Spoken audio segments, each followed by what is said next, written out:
Hello foodies, welcome to my vlog. నేను మీ ఎరవరం కోడల్ని. ఈ రోజు వీడియో స్పెషల్ ఏంటంటే పెసరపప్పు గార్లండి. ఈ రోజు గార్లకి ఒక స్పెషల్ ఉంది. ఏంటంటే మా వదిన చేతుల మీదుగా అయితే చేస్తుంది.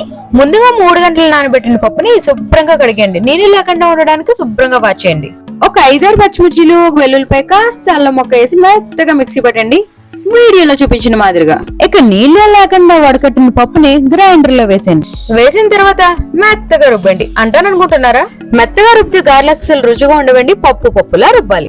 మరీ పప్పులా అన్నానని రుబ్బకుండా వదిలేసారనుక గారెల్లో అక్కడక్కడ పప్పు లైట్ గా తగులుతూ ఉండాలి. అప్పుడే టేస్ట్ అయితే ఉండాలి. ఆల్రెడీ మిక్సీ పట్టిన అల్లం వెల్లుల్లి చిల్లీ పేస్ట్ ని కాస్త సాల్ట్ వేసి పుణుకులకైతే వేసేస్తుంది. ఫస్ట్ అయితే మా పిల్లలకు పుణుకులు వేసేస్తుంది మా వదిన. పేస్ట్ అంతా కలిసేంత వరకు బాగా ఇలా కలపాలి. ఇక పుణుకులు వేయడం అయితే స్టార్ట్ చేసింది. 1 పుణుకు, 2 పుణుకు, 3 పుణుకు, 4 పుణుకు, 5 పుణుకు.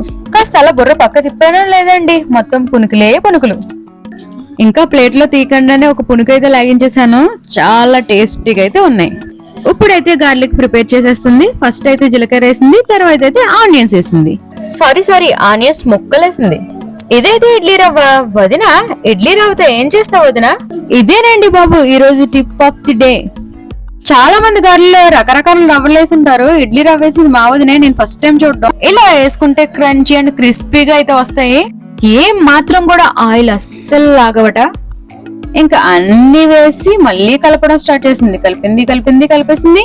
ఇక మా వదిన గారెలు వేయడం స్టార్ట్ చేసింది. 1వ గారి, 2వ గారి, అమ్మో గ్యాప్ గట్టిగా ఇచ్చింది. ఇదైతే 3వ గారి వేసేసింది.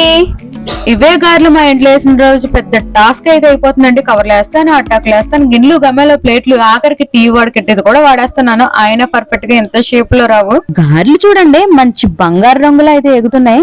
ఇలాంటి చేతి ప్రయత్నాలు గారెల మీద నేను ట్రై చేశానంటే ఒక గారె వేసేటప్పటికి మరో గారె అయితే కన్ఫామ్ గా మాడిపోవాల్సిందే. అలా ఉంటది మనతో మరి.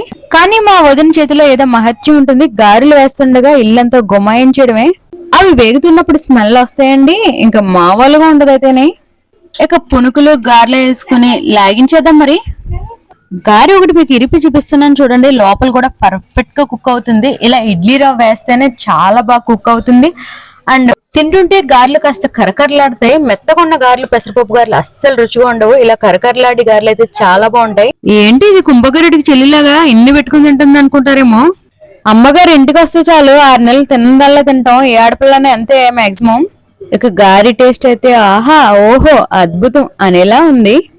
పునుకు కూడా చాలా బాగుందండి. వీడియో నచ్చినట్లయితే సబ్స్క్రైబ్ చేసి